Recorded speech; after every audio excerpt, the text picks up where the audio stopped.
Video में चौथा का 13 नंबर क्वेश्चन खत्म कर चुके हैं। अब इस वीडियो में चौथा का 14 नंबर क्वेश्चन चालू कर रहे हैं। ठीक है, चलिए अब क्या करेंगे बाबू, देखिए इसको a1 स्क्वायर 2 स्क्वायर 3 f नहीं, तब पहले क्या निकालेंगे, d1 निकालेंगे। तो दूसरा पद में से पहला पद तो 3 स्क्वायर माइनस 1 स्क्वायर, तो क्या हो जाएगा इसका, 3 का स्क्वायर क्या होता है, 3 का स्क्वायर का मतलब 9 हो गया, 1 का स्क्वायर का मतलब 1 हो गया, बराबर क्या हो जाएगा, 8 हो जाएगा। 9 में से 1 घट गया, 8 बच गया। अब देखिए बाबू d2 निकालेंगे।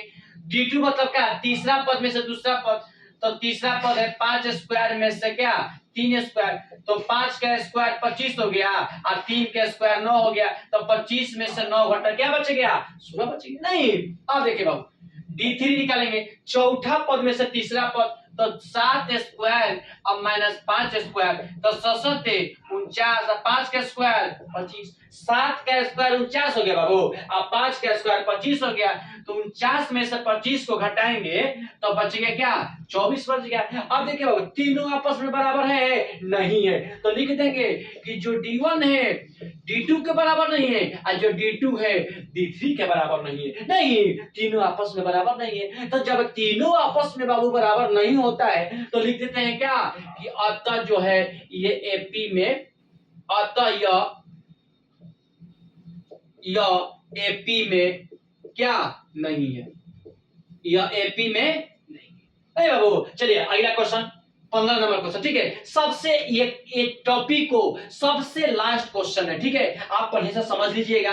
और जब ये क्वेश्चन आपको समझ में नहीं आएगा, जब हम चौथा में आपको 15 का सवाल है। ठीक है, और 15 सवाल में जो भी आपका डाउट लगेगा तो आप इस पे क्या करिए, कमेंट कर लीजिएगा। ठीक है, और उसके बाद आपको वही का लिंक करके आपका आंसर भेज देंगे। ठीक है, चलिए और जो नहीं समझ में, देखिए जो क्वेश्चन नहीं समझ में उसी को भेजिएगा, जो नहीं समझ में तो क्या भेजेगा।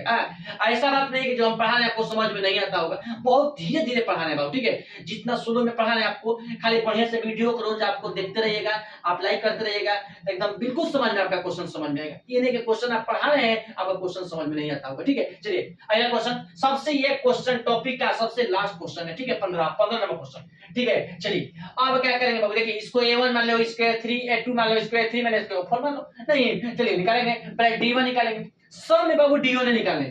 ठीक है, चौथा क्वेश्चन जो है पहला से लेके अब 15वां क्वेश्चन बता रहे हैं, सब में d1 निकाले।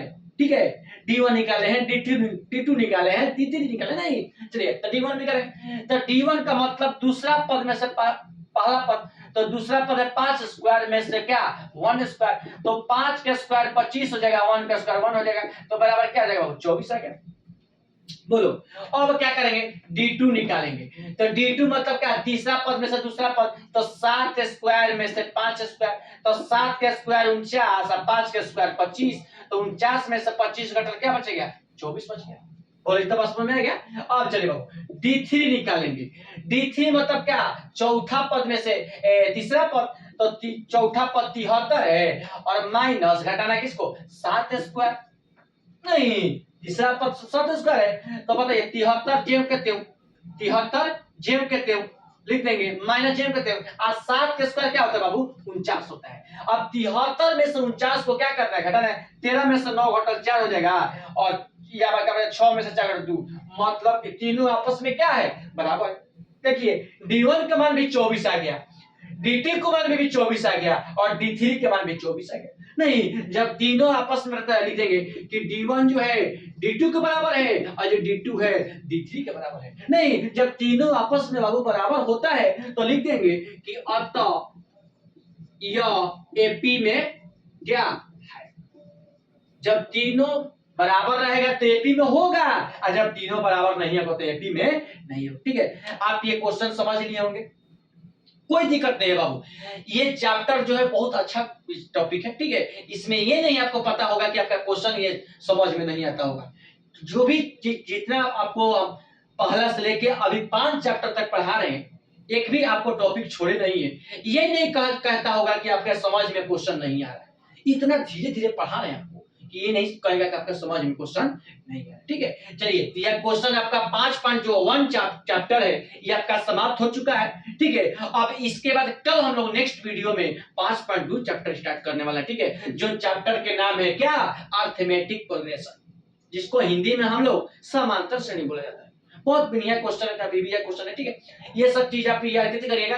बाकी ये टॉपिक से अभी तक मैट्रिक के एग्जाम में ये टॉपिक से अभी सवाल एक भी नहीं उठा हुआ है, ठीक है।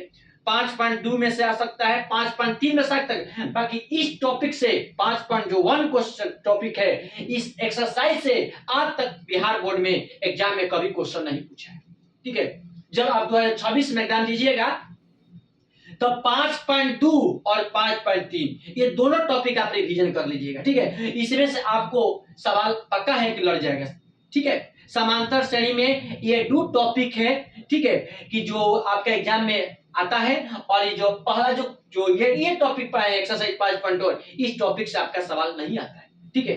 और आपको चैलेंज ठोके करें कि टॉपिक से आज तक एग्जाम में कभी क्वेश्चन नहीं पूछा हुआ है, ठीक है। इसलिए हम बोले हैं कि यार इस टॉपिक को आप इस समझते हैं कि रिवीजन कर लीजिएगा, बाकी ज्यादा आपको 5.2 और 5.3 में ध्यान, ठीक है। हम आपको बता देंगे कि कौन सवाल आता है और कौन सवाल नहीं आता, ठीक है। इस टॉपिक से सवाल नहीं आता, बता दी, इस बात समझ में आ गया, ठीक है। बाकी 5.2 में जो पढ़ाएंगे उस टॉपिक से बताएंगे, ये सवाल आएगा, वो सवाल आएगा, ठीक है। इसका आप ध्यान लेके देखते रहिएगा, ठीक है। लाइक करिएगा, कमेंट करिएगा, ठीक है।